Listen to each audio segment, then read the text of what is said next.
আজকে দেখাবো একটি গরু প্রেগনেন্ট হলে কতদিন পর্যন্ত আমরা দুধ নিতে পারবো এবং বাচ্চা হওয়ার কতদিন আগে দুধ বন্ধ করা উচিত। বাচ্চা হওয়ার কমপক্ষে 2 মাস, 1.5 থেকে 2 মাস আগে দুধ বন্ধ করা উচিত। কারণ এই যে ওলানটা একটা রেস্টের একটা ব্যাপার আছে, অনেকদিন দুধ দিলে। তো আমরা দুধ নিতে পারবো কতদিন পর্যন্ত এটাও জানি, সেটা হলো গরুর বাচ্চা হলে 300 দিন পর্যন্ত আমরা দুধ নিতে পারবো।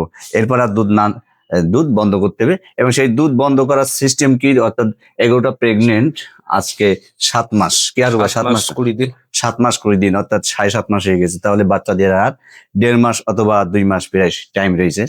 তো এই 2 মাস আগে আমরা কিভাবে দুধ বন্ধ করবো, অর্থাৎ ড্রাই পিরিয়ড বলে। এই যে 7 মাস 7.5 মাস পর থেকে বাচ্চা হওয়ার আগ পর্যন্ত দুধ বন্ধ করার টাইমটা বলে ড্রাই পিরিয়ড।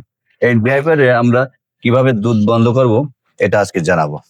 তো এটা হলো প্রথম নিয়ম হচ্ছে, এই গরুটা যে পরিমাণ দুধ এই পানি খায়, আরো এটা যে পরিমাণ পানি খায়, হয়তোবা এই গরুটা হয়তো পানি খায় হয়তো 3 বালতি, হয়তোবা 3 বালতি, যাক বেশি তো খায়। আমি একটা উদাহরণ বলি, ধরো হয়তো মনে করো, আমি একটা মাপ বলি, মনে করো 3 বালতি পানি খায়, এটা হয়তো দিনে 3 বালতি।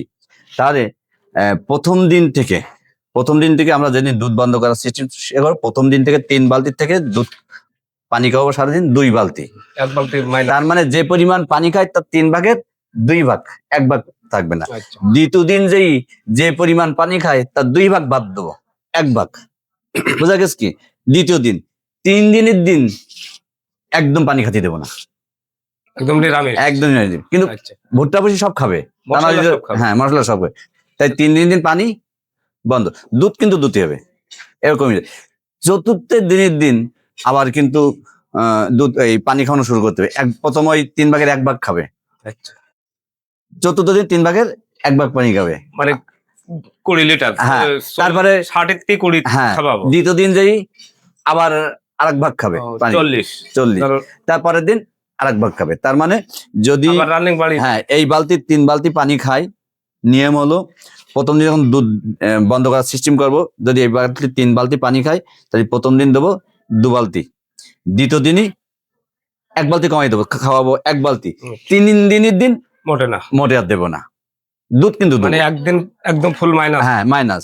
চতুর্থ দিনের দিন আবার সেই 3 ভাগের 1 ভাগের পানি শুরু করবো, অর্থাৎ 1 বালতি পানি খাবে চতুর্থ দিন, ওই নিয়মে। হ্যাঁ ওই নিয়মে। আর ব্যাগে আবার হ্যাঁ, তার মানে প্রথম নিয়মটা হলো, প্রথম দুধ এই পানিটা যেটা থাকবে সোজা কমই আবার বেশি হবে। বুঝা গেছে?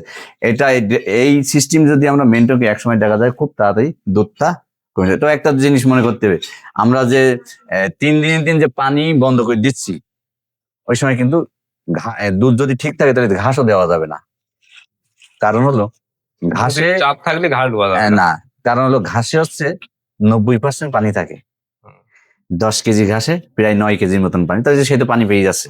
যদি দুধ জায়গাতে সেরকম ঠিক থাকে তাহলে ঘাসটাও বন্ধ থাকবে। খালি দানাদার খাদ্য, কিন্তু এটা বডি মেনটেনের জন্য দানাদার খাদ্য যেটা কিন্তু খাবে, নাহলে গরু তো দুর্বল হয়ে যাবে। ওর বাচ্চার যে একটা খাদ্য লাগে, তাহলে বোঝা গেছে পানি কিভাবে খেতে। এটা হলো দুধ, এটা অনেক খামারি কিন্তু জানে না।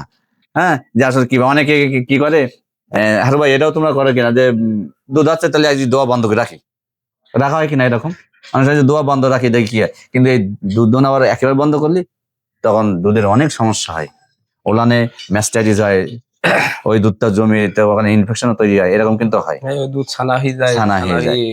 হ্যাঁ, কিন্তু এটা কিন্তু অনেক খামারি, ম্যাক্সিমাম মানুষ কিন্তু অন্তত 90 জন প্রথমে যায় না দুধ কিভাবে কমাতে হয়, শুধু বন্ধ করে দিলি কিন্তু এটা আরো ক্ষতি।